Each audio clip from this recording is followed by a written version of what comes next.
Assalamualaikum warahmatullahi wabarakatuh. Saya Yusuf Maulana dari kelas DP 21A akan mempresentasikan hasil dari rangkuman sesi 3. Dalam menganalisis fenomena komunikasi terdapat 15 komponen konseptual pokok yang diantaranya ialah tanda, pemahaman, hubungan, sosial, ketidakpastian, proses, penyampaian, hubungan, kebersamaan, saluran, replika memori, kemudian ada tanggapan diskriminatif, simulasi, tujuan, situasi, dan kekuasaan. Teori komunikasi dibagi ke dalam dua bagian, yaitu teori-teori umum dan teori-teori konseptual. Teori-teori umum dibagi menjadi 4 bagian, yaitu pertama, teori fungsional dan struktural, kedua, teori behavioral dan kognitif, yang ketiga, teori konsep konvensional dan interaksional, dan yang terakhir, teori-teori kritis dan interpretif.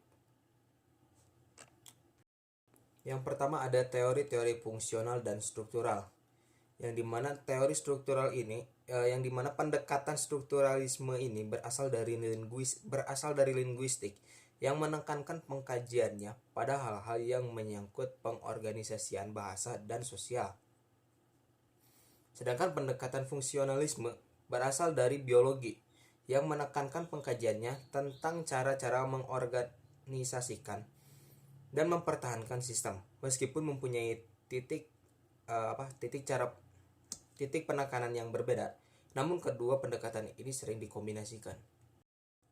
Yang kedua, teori-teori behavioral dan kognitif, yang dimana kedua teori ini berkembang dari psikologis dan ilmu-ilmu pengetahuan behavioralis lainnya, yang cenderung memusatkan pengamatannya pada diri manusia secara individual. Teori behavioralis dan kognitif mengutamakan variabel analitik.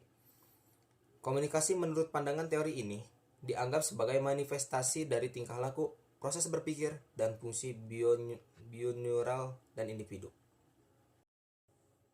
Yang ketiga ada teori-teori konvensional dan interaksional.